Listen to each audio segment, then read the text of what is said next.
And para kay Ate Rose, napakalaking achievement na magkaroon siya ng sarili niyang lupa. So, eto na nga mga Habibis, good morning. And magkakape muna tayo before tayo mag-work today. And gusto kong magkape dito sa aming lanay kasi, yan guys, maaliwalas at saka peaceful kapag nagkakape ako dito sa umaga. And si Lindy pala ngayon ay papasok daw sa school niya because magki-clearance daw siya, sabi niya sa akin kagabi. And kukuha daw siya ng grades niya. So sana, hindi ko alam kung makukuha niya yung grades niya ngayon. So sabi ko sa kanya, pakita niya sa akin yung grades niya after niya makuha. At malapit na mag second year college si Lindy, ang bilis ng panahon. And pagising ko kayo ng umaga, napanood ko pala yung video ni Ate Rose nung nag-tour siya sa kanyang mini house. And may mga nakabasa akong comments doon na parang dami-dami sinasabi. Like, gawin mo to, gawin mo yan, bakit ganyan lang, bakit ganito, bakit ang liit, ang laki ng lupa nyo, ang laki-laki ng lupa mo, pero ang liit-liit ng bahay mo. And that's okay. I think people are entitled to their own opinion.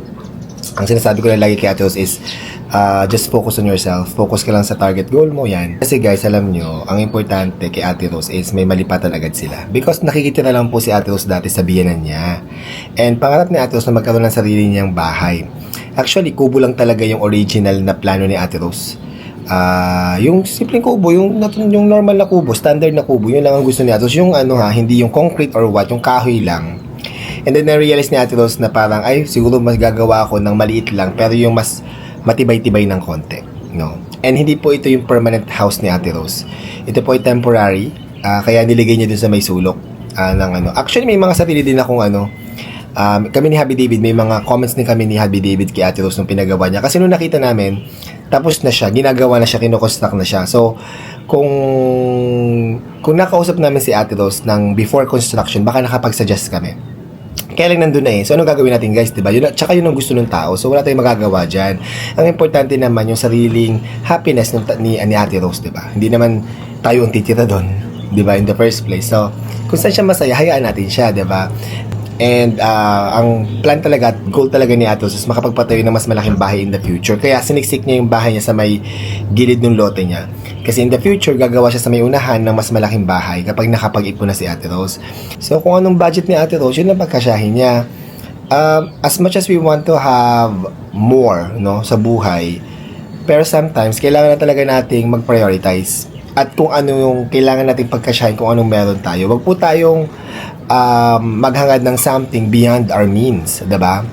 And para kay Ate Rose, napakalaking achievement na magkaroon siya ng sarili niyang lupa at saka ng temporary house ng bahay, 'di ba? Ng kubo, tawag natin Rose kubo.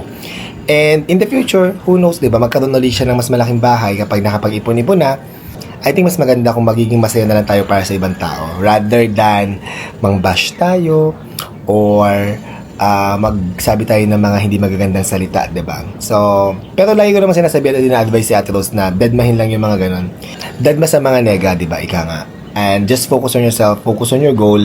Kasi at the end of the day, yung sarili mo naman ang importante kung masaya ka, di ba? At dahil meron kaming bazaar sa Estancia Mall, third floor po yan, east wing ng Estancia Mall.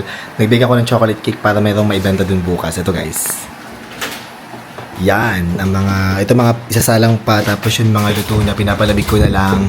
And ang gumawa ngayon ng aking ganache ay si Lindy. Yan.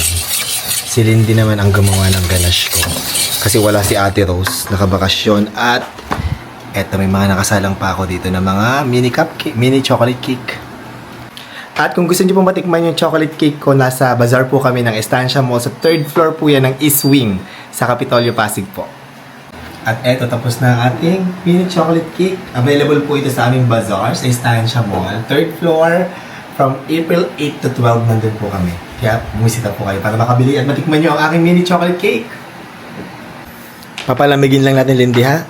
Opo, sir. Tapos pag malamig na, pwede natin ilagay sa ref. Ayusin na lang yung ref, Tia, ha? Yes. Sige, thank you.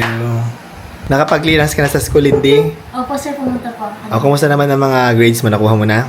Wala pa po, sir, yung mga grades po namin eh. Kahit isa, wala pa? Wala pa po. Ay, kailan ito makukuha? Mag-a-announce po, sir, kung kailan po makukuha. Ang kumaya ng grades? Opo. Ay, okay. Sige, hintayin na lang natin. Pero kailan ang enrollment niya para sa second year? Wala pa pong sinabi, sir eh. Sige, abangan na lang natin. Sabihan mo na lang ako pag mag-enroll ka na.